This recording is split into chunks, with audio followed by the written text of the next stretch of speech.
You're listening to the 49 Carats Podcast, a 49ers Goldmine production with Stephanie Sanchez.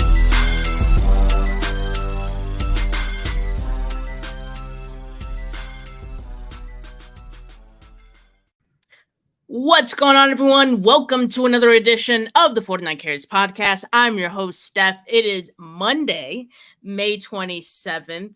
It is Memorial Day. So for a lot of folks, you might have had the day off, might have, spent the day by a pool, barbecuing, things like that. This kind of signifies the beginning of summer.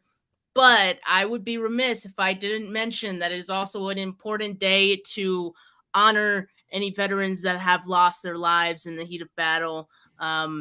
Thank you so much to anyone that has served, because I know a lot of people that have served have known people that have lost their lives serving, and just want to honor all those people today. Appreciate all of you guys tuning in on this holiday. And I'm joined by Weston here today, and we were just talking about how it's such a strange feeling day because it's Monday that feels like a Saturday, but it also feels like a Sunday because we got to go back to work tomorrow. So, Weston, how did you spend your long weekend? Hope you're doing all right. I'm doing fantastic, and Steph, I couldn't have said it better myself. Coming from a line of military family, thank you to those who serve and who have given the ultimate sacrifice so that people like me can spend their Memorial Day sneaking in a round of golf, spending a ton of time with family, poolside all weekend. So super appreciative of that. This is always an extra special weekend for me because actually tomorrow would be my birthday, but my birthday always falls on Memorial Day weekend every year without fail. Sometimes it's Memorial Day, sometimes it's the Tuesday after, but I'm feeling great, feeling re-energized from a long weekend, but I'm sure I'll wake up tomorrow morning with the Tuesday morning blues like everybody else who's got to go back to work. Yeah, we're just replacing the Monday blues, and they're just delayed one day. That's it. So Weston, your birthday is tomorrow? My birthday is tomorrow. That? Yes, you got that. You right. So happy early birthday. I will text you tomorrow. Tomorrow you share the same birthday as my fiance, so that's pretty cool. Yeah, she's great people. She is great people. Kind of, the Gemini, that whole thing. Yep. I do get along with Gemini, so this makes a lot of sense. But that is the thing about having a birthday close to a holiday, especially one that is not the same every year, right? So, yep. If you want to travel for your birthday, it is sometimes a little more complicated. You're gonna have some competition at those airports. So, the only negative I remember about my birthday being on a holiday weekend was actually my birthday that I turned 17. So when I would get my driver's license that year, my birthday happened to fall on Saturday. DMV is closed. Sunday, DMV is closed. Monday, DMV is closed because it's the holiday. So I had to wait 4 days to get my driver. That was like torture for a 17-year-old kid at the time. I like how that one, you can't forget that one. No, ever. There's certain ones that stain you. That one stained me a little bit. Yeah. That makes plenty of sense. But we got, quite honestly, I'd be lying if I said we had a lot to talk about today. We really don't. So this will probably be a short episode. And that's thank never you true with us, for everyone tuning in, regardless. Yeah, maybe I shouldn't say that because then now we're gonna go a full hour talking about two things somehow. But let's start off with the biggest piece of news that we have. That came out this weekend, and it was that Brandon Aiyuk is seeking a deal similar to that of Amon-Ra St. Brown. ESPN Jeremy Fowler on NFL Live mentioned that the benchmark for Brandon Aiyuk contract extension is, quote, Amon-Ra St. Brown. He mentioned a couple things in this clip as well. I was tempted to share the clip with you guys because not a lot of people are actually sharing the clip, but I didn't want my channel to get flagged for copyright and all that. So I'll just mention the good points, or just the most notable points here. As you guys know, Amon-Ra St. Brown's deal is $28 million per year. If you So depending on who you talk to, or it's sometimes 28 million per year. Some people might say 30 million per year. The reason that is, if I could just add some color to that, is just because um, Amon-Ra St. Brown's final year, he's making 36 million. So that's the only year that really pushes it to an average of 30 million. Otherwise, the first 3 years, it's an average of 28 million. So just wanted to add that.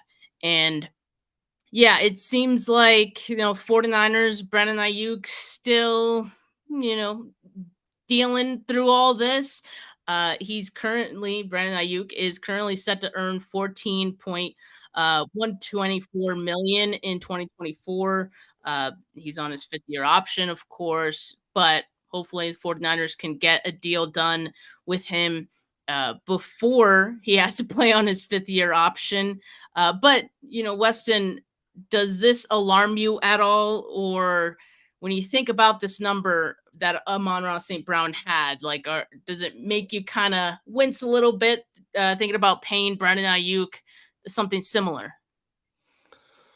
It does make me wince, and this is what you get for waiting for the market to be set out ahead of you. So I'm not surprised by this. Steph, we talked about it, right? The minute that contract hit, we're like, that's the bar. That's what it's going to be. Go forward. But here's what I want everyone to really actually remember and think about in context. I think we get too carried away with the 28 to 30 million, and BA is not worth 28 to 30 million. Actually, he is. It's just a matter of you want to pay that 28 to 30 million dollars, but production wise and what the market's going to be next year, if he knows the ball out and what he'll get, 28 might feel like a steal compared to the 34 or 35 it might cost for a number one next year. But the number to focus on is the 77 million, the guaranteed portion of that contract. Everything else after that, it is irrelevant. So what does that actually mean? 4 years, $77 million in guaranteed. I'm not a mathematician, but that's probably what, 18,000 a year, basically, give or take, right? 18 million a year, give or take. That is the guaranteed portion of it. I think if you think about it in that lens, it becomes a little bit easier to swallow, and you let him go earn the money. But I think that's what the agent cares about. That's what BA cares about. That's what the 49ers are going to care about, is what do we have to guarantee this guy? And that's what they're all after, the guaranteed portion. And there's ways to get this done. Amon he got the bag. He's going to make $77 million guaranteed over the next 4 years. But you know what? In 2024, his cap hit less than $5 million. Next year, it's less than $14 million. And then it goes up. So and then you'll restructure, you'll kick it down the road because that's a player that you want to do that for. This is all palatable for Brandon Aiyuk. And for me, you pay this man. You pay this man because he does so much. He fits what you want to do. And I know you're going to sit here and say, we're not a pass-first offense and blah, blah, blah, blah, blah. Well, they want to be. And don't you have a $50 million a year investment sitting under center right now that it's going to cost you? Don't you want to equip these people with continuity at an important position and a nice support blanket? You sign BA to this contract. He's the weapon go forward. Kittle, we don't know what that's going to look like in a year or two. Debo, we don't even know what that's going to look like in 2025, right? You put this to bed now, you pay the money, you can make it work, and you can make it feel pretty and comfortable for the next 2 years without taking a significant hit to your cap. It's just going to look like a $22 million signing bonus that will appease BA early because that's money right in his bank. Right. Yeah. I mean, if we have any hesitation about paying Brandon Aiyuk that amount, it usually is because he's not the first option on the team, and we aren't the pass first offense, never going to be. All those reasons are valid, but yeah, as you pointed out, Weston, there are some question marks on this offense in the next few years. It will be Brandon Aiyuk, and who else? Question mark, question mark, question mark. We don't know. So there is a path to Brandon Aiyuk being the number one option and the number one pass catcher. To me, he already is the number one pass catcher on this offense. maybe he has to concede a little bit of that to Christian McCaffrey at times just because of who McCaffrey is. But, still, I think the path gets a little bit clearer. It makes that pill a little bit easier to swallow. And then just to go back to Amon-Ra St. Brown and his deal, I just wanted to point this out as well. This is from Pro Football Talk, NBC Sports. They did a write-up on Amon-Ra St. Brown's deal. So I'm just highlighted some of the important parts here, and I'm going to read it off for the audio listeners as well. It says the 4-year extension, and this is for, again, Amon-Ra, has a new money average of $30 million. However, the compensation package in the final year, $36 million, pushes it to that level through 3 years. The extension is worth $28 million per year. I already said that, but anyway, from signing, the deal has an annual value of $675 million. Removing the puffed up final year, the average value of the 5-year deal from signing is $21.841 million. And then he's technically the highest paid receiver in new money average per year, but with $63.386 million in cash over the first 3 years, Colts receiver Michael Pittman has a better deal at 3 years, $70 million, and then the franchise tag or free agency or a new long-term deal.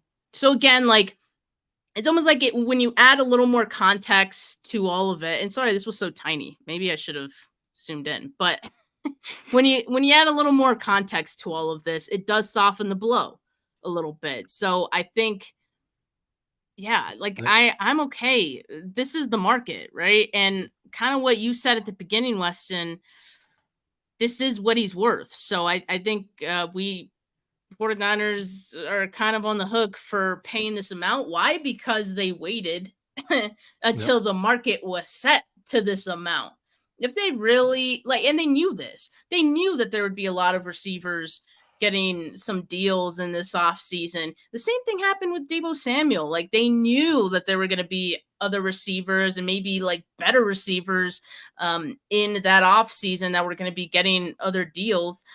And they waited. And it seemed like they were content in doing so. It feels like in 2024, this offseason, they still feel content in doing so. And so we have the price, and it isn't a surprise that Brandon Aiyuk wants more than that. So I think it makes sense. And yeah, I mean, that's just what the 49ers are going to have to pay for him.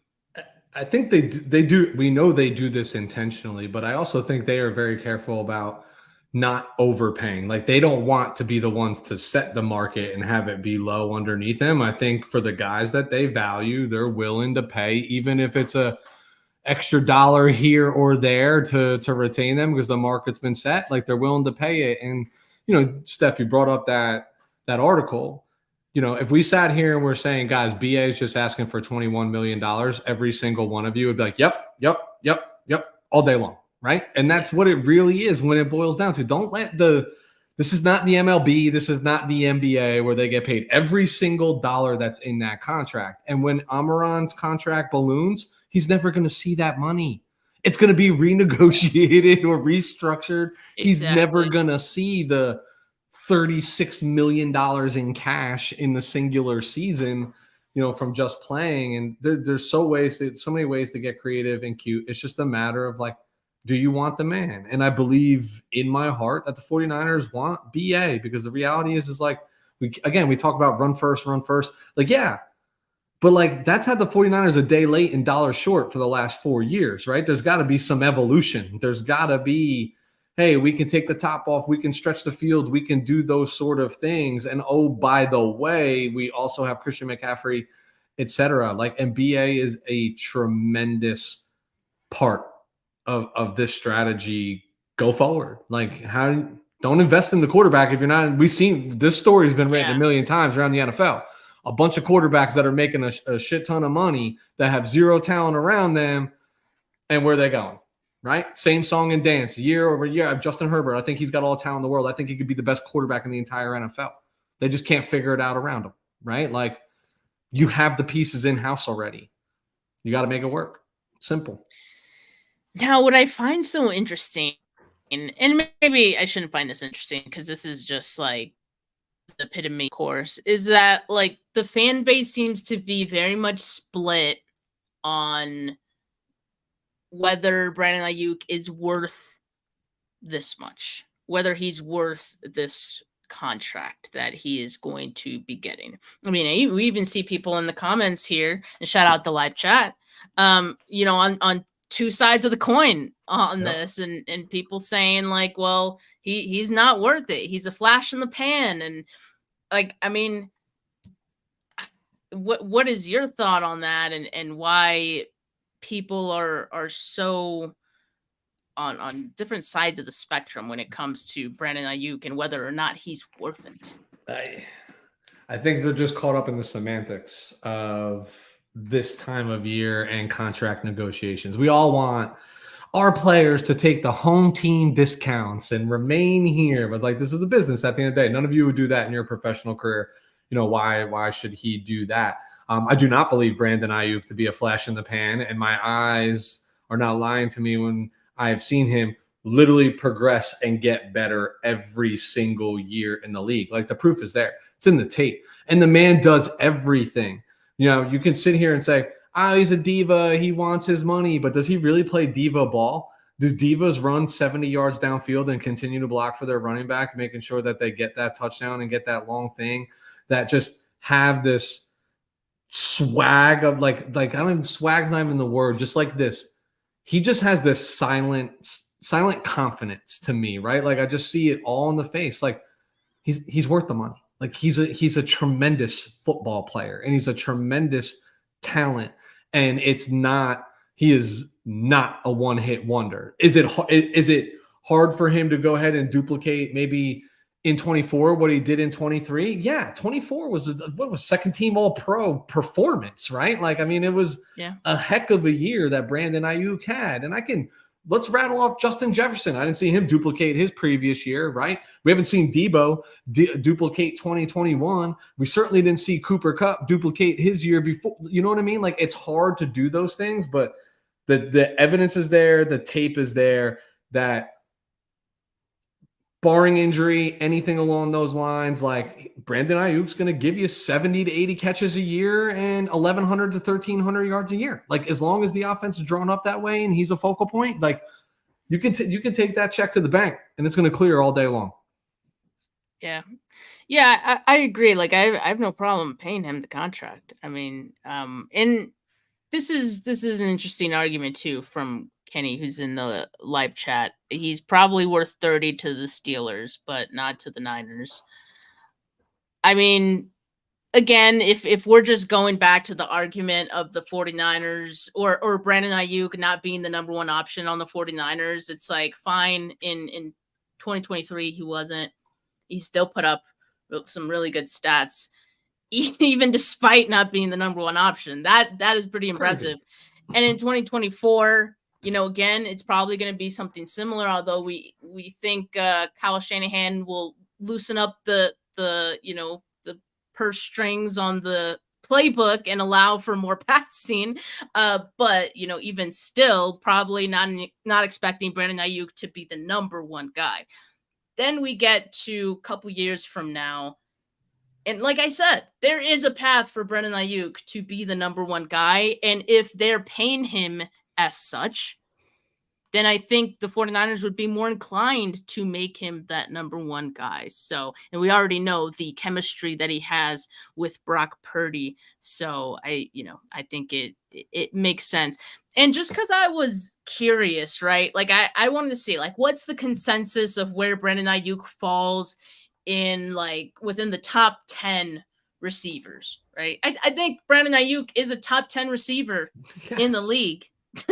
Yes, he is. Yes, exactly. So what are we even doing here? You know, exactly. So I think we're good with the amount. I'm good with the amount. I think what drives me nuts is the line in the sand that I see so many people draw around, like, I'd pay him 27, but not a hair over 27. Like, what are we talking about here? Well, honestly, to an NFL team, it's their money under the cap. Yeah. Like, you guys are really frugal with Jed York's money. You know what I mean? Like, And somebody said in the comments, he's worth 30 to Pittsburgh. Well, why is he worth 30 million to Pittsburgh when they don't even know who their quarterback is, right? And they don't even know what that's going to really look like in terms of performance. They might know who it is, but hasn't really panned out well for that individual. Like in the last few years, like what is this really going to look like? And you're going to go just spend $30 million. If I'd argue that if he's worth $30 million to Pittsburgh, who a team who's maybe on the cusp of a playoff berth, then he should be worth $30 million, if not more, to a team that's trying to go back to the Super Bowl and win it in the here and now. Like, it's not good. It's not prudent business strategy to kick the can down the road. I understand that. Every team does it, and you do it while the window is now. And for anybody who's going to say, we have Debo, we have Kittle, but you're lying to yourself. Like you are literally lying to yourself to sit here and say you don't need a Brandon Aiyuk on this roster. Like, yeah, you do. Yeah, you do. I'm sorry. Have we seen anything of Ricky Pearsall or Jacob Cowing or Jawan Jennings or Ronnie Bell or anybody that says they are even capable of duplicating that level of production from Brandon and what he's had to go through in this offense? You're kidding yourself. You don't win Super Bowls by voiding yourself of talent. You win Super Bowls by bringing the talent in and playing good, solid team football. This team is immediately worse if number 11 is not on the roster. I don't care how you cut it. It is. You are worse. You are a worse football team. Yeah, and this season is very important for this team to do something with this core that they have, because as we've been alluding to, it's not a guarantee that some of these guys are going to be here past 2024. And I think we know the writing on the wall has told us as much. But anyway, so that's the latest update on Brandon Aiyuk. People will continue to go back and forth on whether or not he's worth it or not. I think you guys know our stance here on the show. We'll continue to have that stance, and we'll continue to have the stance of we're not worried yet because it's still May. All right. At the same time, we do wish these deals happened earlier in the off season, but hey, it's not me negotiating these deals. And probably thank God for that. But Weston, PFF put out a list of all 32 teams, top 3 players. There are some usual suspects for the 49ers. I mean, it's pretty tough for the 49ers, but this is what PFF gave for the top 3 players for the 49ers.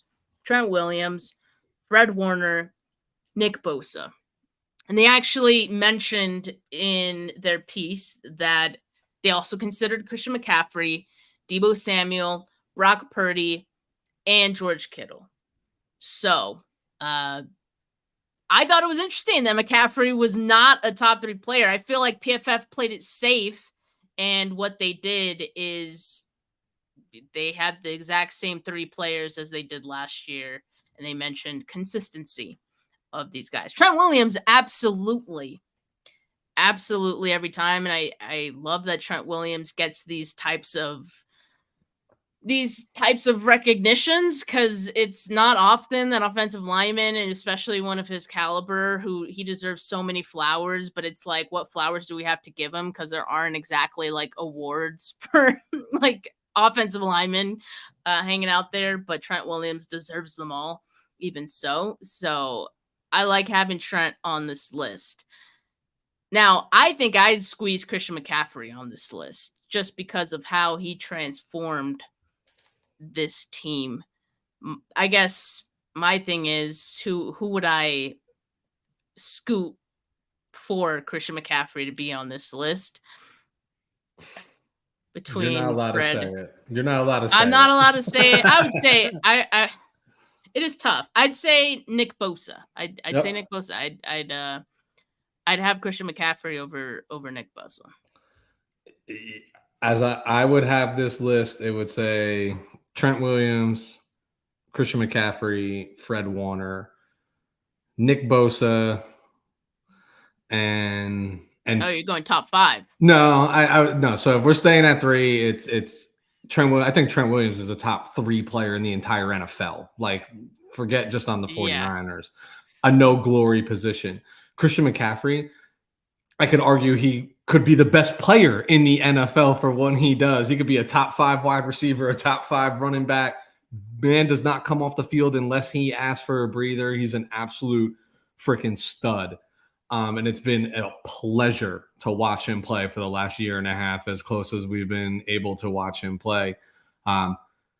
Nick, I have Fred here because unsung hero. Nick plays the glory position. Yeah, he does a lot of dirty work, plays the D line, but he gets the fun stats that show up in the column that we talk about influence games. Fred does not. And what people are sleeping on with Fred is like, this man is putting together a Hall of Fame start to his NFL career, and he's not even 28 years old yet. It's crazy what he is doing. And again, off the ball backers, they never get any love, and he doesn't come after the quarterback a heck of a lot, but he stuffs that hole fast and furious. He is everything but a liability in pass coverage, which is very uncommon from his position. Yeah, so I would slide out Nick. I'd bump Fred down to 3. I'd slide McCaffrey in at 2, and Mr. Nick Bosa would be honorable mention for me. And I think that's fair. That's definitely fair. And this is tough on a team like the 49ers. This is probably one of the toughest rankings you'd have to do, but. Yeah. And you could do it every which way. I'm seeing some of the comments give, their thoughts on, Hind, for example, has Bosa over Warner. I'd listen to that argument, that's fine. It's very subjective. Some of it, I mean, the only one you can't argue with is Trent. I'll just say that. And that's just how good of a player he is. So I'm excited, though, that they considered Brock. That's nice. I like that for him. Not obviously there's a reason he didn't make the cut for the top 3, but the fact he was even considered, I think, says there's a bit of a turning of the tide of, maybe Brock Purdy's perception on this team. Because, all last year was the whole conversation of how could he be this good quarterback when he has all these weapons. And so I agree with you. I think the sentiment is changing until the season starts, and then it'll start again. They can't wait to knock them down a peg every opportunity that they get. This is what you get for being a good, wholesome guy, Brock Purdy. People, they are literally waiting for him to fail. And I'll be honest with you. Early on, I was probably one of those people. Not hoping he would fail, just saying, you were skeptical. Very. You were cautious. Very, very skeptical. That's okay. Just given the scenario he went into. We had reasons. Yeah, I think it was found in logic. Before. But if anybody wants to know if I've turned the tide, we just recently got a third puppy whose name is Purdy. Okay, so if I let her be named Purdy in the house, you understand that my sentiment is changing around Brock as well. Well, it's a precious name for a pup. Now, 49ers OTAs are still in swing. They had a few days off. The guys will be back in the building tomorrow, Tuesday, and I believe the media will be back for Wednesday session, and there's going to be some media availability, I believe, with some of the coaches. Let me double check, but yeah, it's going to be a couple days before we get more news on the 49ers. Yeah, Wednesday it's going to be Forrester, Brian Schneider, exciting stuff. But at the very least, when Forrester should be an interesting one, because I want to know what's going on with some of these offensive linemen. They've got some new guys in the house, and including Dominic Pooney. Yep. I just want to see how things are going. Also with Jake Brendel dealing with the knee tendonitis. I mean, that's worrisome. On the other hand, it does give the 49ers, the ability to mix and match some groupings and see who they like at the center spot. I know they had Feliciano working at center with Jake Brendel out with the first team. So I'm sure there'll be questions about that. But this is where opportunities are earned, right? You never know with like the again with knees, it's silly, especially if it's not like a clear cut like torn ACL, MCL, PCL, LCL. Yes, you have 4 ligaments in your knee. If nobody was aware, I've torn 3 of them, so I'm well versed on the knee. But that being said, like when it's like not clean like that and there's like procedures and it's really just like rest and recovery and stuff like that, those things tend to nag. Somebody's going to seize this opportunity. I'm telling you, somebody's going to seize this opportunity, and Brendel knows that, and he's going to have to do everything in his power to make sure he's on the field, at least taking a couple reps here and there, or he will be replaced by the start of the season. That's just crazy. I mean, if Feliciano does a good job and there's a large enough sample size through training camp, through OTAs, mandatory mini camp, and training camp, and Feliciano looks to handle all of it. Because remember, like, the center in this offense has a large responsibility. Yep. And Kyle Shanahan will not accept good enough. Like, you have to be on your toes, on your P's and Q's when it comes to that center spot. It's just so important.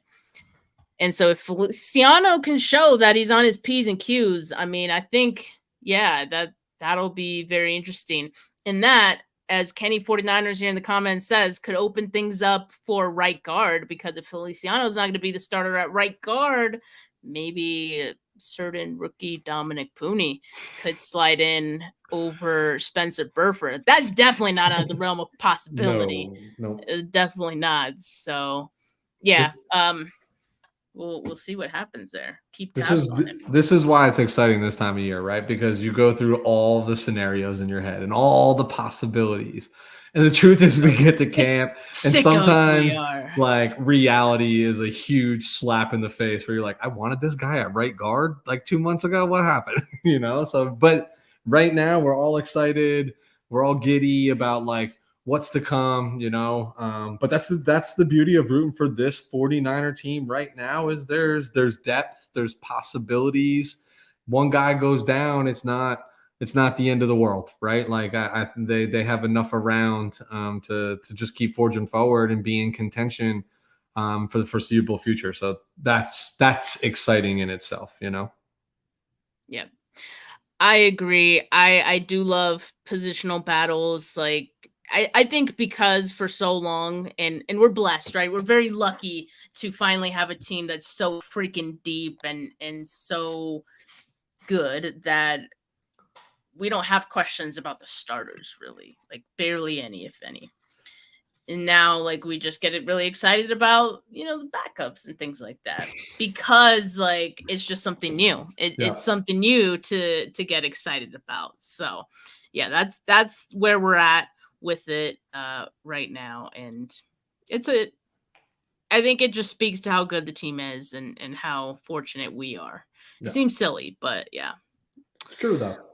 It is true. I mean, listen, I don't know about you, Steph, but I do listen to other teams' content creators, right? I'm just curious about the type of content. I'm curious about like the sentiment around their team. And I tell you, a lot of these shows tend to be everything is doom and gloom because the season's lost. We've been there. Before it began. Oh, God, have we ever. But there is that feeling of the season is lost before it began. Like, I know we're 49ers here, right? But like, I'm a New York Met fan from where I am. I watch baseball for 1 month before my interest is waned and I'm on to the next, right? Because the season is literally over after that. But that's what I hear a lot of, outside of the 49er world, outside of like the Chiefs world, right? And like these perennial powerhouses that just are always there. It's all doom and gloom, and it doesn't matter, like think of the Chicago Bears, right? Just drafting the Caleb Williams and the quarterback, right? And then he has that one reported like bad practice, and I swear to God, I thought they were going to burn Chicago to the ground, right? Like, they're doing that already? It was because like there is so much invested into this that if one thing goes wrong, like sounds familiar. Season's over. You know what I mean? And then is the season over or is the investment over as well, right? Like that's who we sunk the first round pick in. Like we see this all over the league. We see this all over the league of just people who go to the wrong scenario, wrong situation, bad teams, poorly run franchises, et cetera, and they're just never able to fulfill their talent. Yeah. Yeah, I mean, we're definitely very fortunate here in 49ers land, even though sometimes we do overreact and we do act like it's doom and gloom. But, the times are good. Times are good. So. Tuesday through Thursday, usually 49er content creator world is doom and gloom, right? There's a little positivity on Monday and heading into the weekend. There you go. Little pat on the back for our show. For those of you that tuned in, very much appreciated. Make sure you like this video. Make sure you subscribe to the channel, not just mine, but Weston's as well. Weston is going through a bit of a transformation with this channel. Weston, give us an update on that. Yeah, I'll give you the 30-second overview. So I am now in standalone mode outside of spending my time with Steph and eventually some other guests as well. But it's Island 49. Come check me out on YouTube. I'm not doing much with the audio, just a lot of the video content right now. And as we get heavier into the season, obviously the content's going to pick up as well. I've had my head in my tush for a little while with moving the family and making sure my wall's pretty behind me and house being under construction. All the personal woes have gotten in the way, but we are all systems a go forward. And I will continue to be here with Steph on Mondays until she tells me I can no longer be here. But Island 49, check it out. Well, the background looks great, Weston. So glad you got that set up. And yes, Island 49, Steph 49K. Make sure you subscribe. Make sure you like on both of our channels. Audio listeners, be sure to leave a review, leave a rating. But for now, folks, have a good rest of your Monday. I hope your Tuesday is not so bad. Getting back into the swing of the work week. For now, have a good rest of your Monday, folks.